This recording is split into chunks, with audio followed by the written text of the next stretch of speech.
Let me take you back to the beginning, because to understand what happened at that dinner, you gotta understand how I got there. This wasn't just about one night. This was about 15 years of being erased, of watching everything I cared about get stolen, not by strangers, but by the people who were supposed to love me the most. My little sister, Lena, was born 2 months early. She came into the world so pale and quiet, the doctors didn't even hand her to Mom at first. They rushed her to the NICU, wrapped in plastic like she was made of glass. She spent the first 3 years of her life at the children's hospital, tubes in her nose, wires on her chest, machines beeping all night long.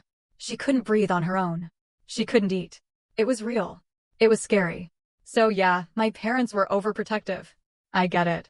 They lived at the hospital. They bought her every toy she looked at. And they expected me, their healthy kid, to just disappear when she needed attention. At first, I didn't mind. She was my baby sister. She was fighting to live. But then, slowly, things changed. By the time she was 6, she was running around like any other kid. No oxygen. No feeding tube. No doctor's orders. She went to school, played soccer, even stayed overnight at friends' houses. But she never let go of the one thing that gave her power, being sick. She figured it out early. Pain got her everything. Attention. Sympathy. Ice cream at midnight. No homework.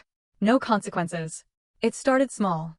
Headaches that magically showed up when she had a math test. Mom would pull her out of school, wrap her in blankets, and let her binge cartoons all day. By the time she turned 11 and I was 16, it was a full-time act. And here's the thing, her pain always showed up when something good happened to me. When I scored the winning goal at my first varsity basketball game, she passed out in the stands. We left before I even got my jersey off.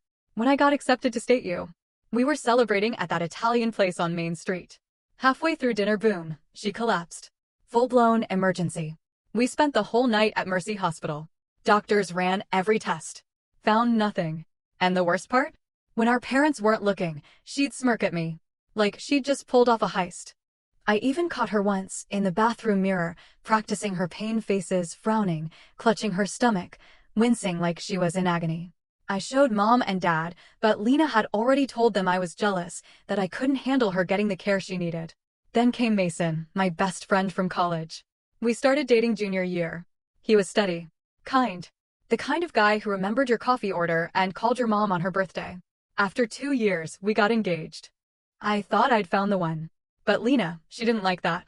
She didn't like how happy I was. How seen I felt. How, for once, I wasn't the one playing second fiddle. So she went after him. She created fake text messages, screenshots where I supposedly called her a liar, said I wished she'd just disappear. She even faked a social media account in my name, posted cruel things about her online. Then she sent them to Mason. The breakup happened at that little coffee shop near campus. He slid his phone across the table, face pale. I can't be with someone who treats their sick sister like this, he said. I begged him to listen. Told him it wasn't me. But he'd already made up his mind. A week later, Lena sent me a selfie. She was wearing the hoodie Mason had given me for my birthday, the one with the university logo. The one I wore every game day. That was it. That was my breaking point. But life kept going. I buried the pain. Moved on. Got a job at Harlow and Company. Worked my ass off. Made friends. Found someone new. Her name was Tasha. We met at a friend's barbecue. She had this laugh, loud, unapologetic, like she didn't care who heard it. She was smart, ambitious, and for the first time in years, I felt normal. Like I wasn't just Lena's sister. I was me. We got married 2 years later. Bought a little house in the suburbs. Adopted a rescue dog named Bear. Talked about kids. I thought I was finally happy. But I should have known. Because Lena never stopped watching. Never stopped playing the game. And Tasha? She started changing. She'd cancel plans with me last minute. Say she was too tired. She stopped coming to family dinners. Always had an excuse. And every time Lena was in the room, Tasha got quiet. Nervous. Like she was scared of her. I didn't think much of it. Not at first. Then, one Tuesday, I came home early from a work trip. My flight got canceled. I didn't tell anyone I was coming back. I walked into our bedroom. And there they were. Tasha. And Derek, my cousin. Lena's favorite. The one who always defended her, who said I was too hard on her. They were tangled in the sheets. Laughing. Like it was a joke. I didn't yell. Didn't throw anything. Just picked up Bear's leash, walked out, and never went back. Turns out, they'd been seeing each other for 8 months. Since before the wedding. Tasha said she didn't feel seen. That I was too focused on my family drama. Like that was her excuse. But I think it was Lena. I think she knew. I think she set it up. Because a week after I left, Lena showed up at my apartment. Smiling. Said, "You're better off without her. She didn't understand you." And in that moment, I saw it, the satisfaction in her eyes. She didn't just steal my boyfriend. And she enjoyed it. That's when I started watching her, not just casually, but like a detective. I paid attention, took notes, tracked her patterns. And I found them. Every time she was in pain, she grabbed her right side, right head, right stomach, right kidney. Always the same spot. She always called for mom first, never dad. Never me. She rated her pain between 8 and 9, never lower, never 10. Too dramatic. And she always recovered in 2 to 3 hours, just long enough to ruin whatever I had going on. She even had a routine: collapse, call for mom, go to the hospital, come back healed, and suddenly, I was the one who was selfish for being upset. So I started collecting evidence. Security footage from my high school graduation, her, alone in the hallway, practicing pain faces in the mirror. Audio recordings, her on the phone with her friend Chloe, laughing about how easy it was to manipulate everyone. Fake messages, the ones she sent Mason, the ones she sent to Tasha, pretending to be me. I had it all. And I waited. Then, last Sunday, at our monthly family dinner, I knew it was time. We were all at Grandma Ruth's house in Oak Ridge, about 20 of us packed around that big wooden table that's been in the family for generations. The air smelled like roast chicken and garlic bread. Kids were running around. Cousins were arguing about sports. It felt like a normal family night. But I wasn't there for normal. 20 minutes before dinner, I slipped upstairs to the bathroom. Locked the door. Opened my phone. I recorded a video. In it, I said, "It's 6:40 p.m. In 20 minutes, I'm going to fake a promotion announcement at dinner.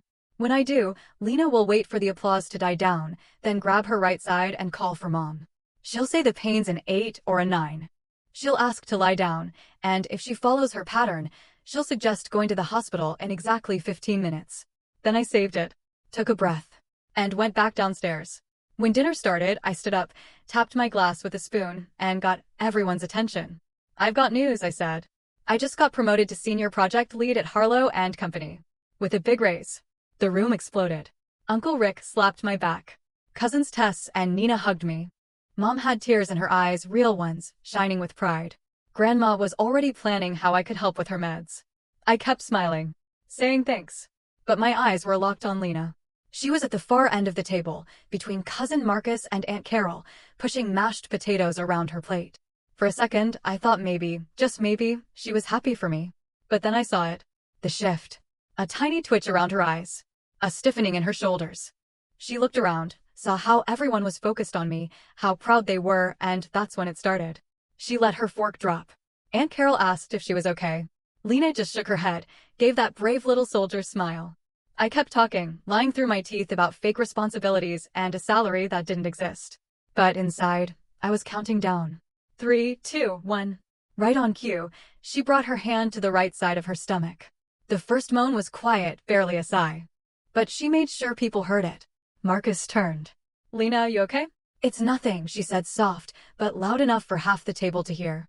That voice brave, but shaky. The one that always melted hearts. And, just like that, the show began. Aunt Carol turned toward her. "What kind of pain, sweetie? Where does it hurt?" Lena curled slightly, perfectly. "Not too much, not too little." "It's here," she said, pressing her hand to her right side. "On the right." Came out of nowhere. I watched the room shift. Conversations dipped. Heads turned. My promotion, just the center of the universe, was already fading. Mom froze mid-laugh. That look, the one I knew too well, spread across her face. "Lena? Honey, what happened?" She was already halfway up. Lena looked right at her. "Always mom first." "It's hurting, quite a bit," she whispered. Voice trembling, just right. Dad went into fix-it mode. "What kind of pain? Cramping? Burning? Sharp?" "It's a dull ache," she said, closing her eyes. "But it's intense. And it's getting worse." Grandma crossed herself. Uncle Rick frowned. Cousin Nina asked who had painkillers. The whole room had pivoted, like water going down a drain, away from me and toward Lena. Then came the ritual. On a scale of 1 to 10, Dad asked, already grabbing the car keys, "How bad is it?" Lena paused. Like, she was really thinking. "It's an 8, she said. "Maybe a 9. "Of course. Never less. Never 10. Just enough to scare them." And then she looked at me.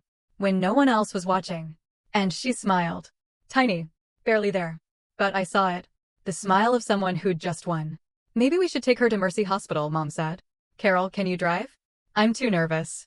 That's when something snapped in me. Not anger. Something colder. Clearer. Everyone was getting up, ready to turn my night into another ER run. I stood too, but instead of my purse, I grabbed my phone. Wait, I said. Calm. Before we go running to the hospital, there's something you all need to see. Lena looked at me.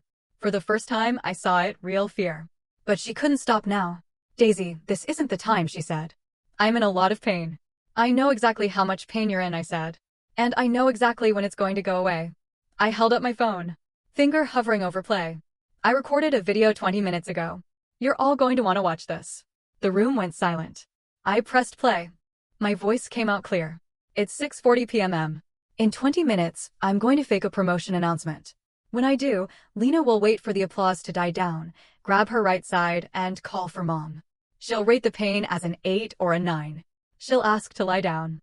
And if she follows her pattern, she'll suggest going to the hospital in exactly 15 minutes. Dead silence. Then my voice kept going. She always holds the right side, no matter what kind of pain. Always calls for Mom first. Always recovers in 2 to 3 hours. Just long enough to ruin any important moment of mine. Grandma Ruth spoke first. Lena, is this true? Lena stammered. I don't know what Daisy's talking about. I'm really in pain. I'm not done, I said. That was just the appetizer. I played the security footage, her alone, practicing pain faces. The audio recording, her laughing about how easy it was to manipulate everyone. The fake messages, the ones she sent to Mason. To Tasha. Dad took the phone, hands shaking. Mom started crying. And when I played the video of her rehearsing how to faint at my 18th birthday party, Uncle Rick put a hand on her shoulder. Stay there, Lena. You need to hear this. By the end, the room was in shock. Lena screamed. I faked it. Sometimes. But you don't get it. You had everything. I was just the sister who almost died. But you weren't dying, Dad said. You were lying. For years. Mom whispered, 15 years. I spent 15 years believing. And I lost 15 years too, I said. Being called the cruel sister. Watching my life get ruined. Lena looked up, tears in her eyes. Daisy. I'm sorry. Now you're sorry? I said. Now that you've been caught? I grabbed my purse. Walked toward the door. Where are you going? Mom asked. Away, I said. Away from this mess. And especially away from her. I walked out. The door slammed behind me. But not before I heard Lena scream. Not from fake pain. From real agony. The agony of finally facing who she really was. And for the first time in years. The sound of her pain didn't make me feel guilty. It made me feel free. Sometimes the truth hurts more than any lie ever could. But sometimes, that pain is exactly what you need to finally heal.